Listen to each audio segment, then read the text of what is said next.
Okay, well, this is the just around the corner. We come to the Lyceum Theatre now, and this is the front of the theatre. We were just around the other side of it, but this is where our modern impression of Sherlock Holmes actually comes from, because when Conan Doyle first did Study in Skull, the very first of the Sherlock Holmes books, he'd actually he got his father to illustrate it, and his father obviously recognised himself in the character, and he actually drew Sherlock Holmes as having a beard, bushy beard.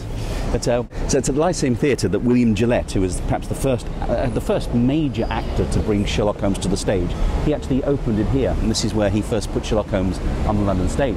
And Gillette's quite interesting actually, because Conan Doyle had actually killed off Sherlock Holmes. He'd sent him tumbling over the Reichenbach Falls in the company of Professor Moriarty, the Napoleon of crime.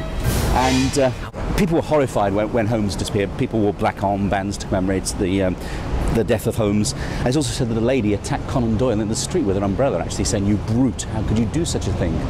But Conan Doyle was quite pleased to have Holmes out of the way. But then he wanted to bring Holmes back, and he decided what he'd do. He'd conceived this story for the Hound of the Baskervilles, but he wanted a detective to handle it, and he didn't want to invent a new one, so he thought, well, just reuse Holmes again. So Holmes came back in the Hound of the Baskervilles, but that was just presented as an adventure that happened before Holmes's demise. But then he did bring him back in The Mystery of the Empty Room, and Gillette actually wanted to bring Holmes to the stage, and so he actually wrote to Conan Doyle with the immortal words, "Please may I marry Sherlock Holmes?" And Conan Doyle said to have written back saying, "Marry him, murder him, do what you want with him." But so Gillette actually set about getting a Sherlockian play together to put Holmes on stage, and he brought it to Conan Doyle. Conan Doyle read it, and he said to have looked up and said, "It's good to have the old boy back." So it's here that Holmes came to the stage. But it's also in the Sign of Thought that Mary Marston actually, they come to the columns here, and they meet with her mysterious benefactor. But they're bundled into a carriage, and they go trotting off all over London.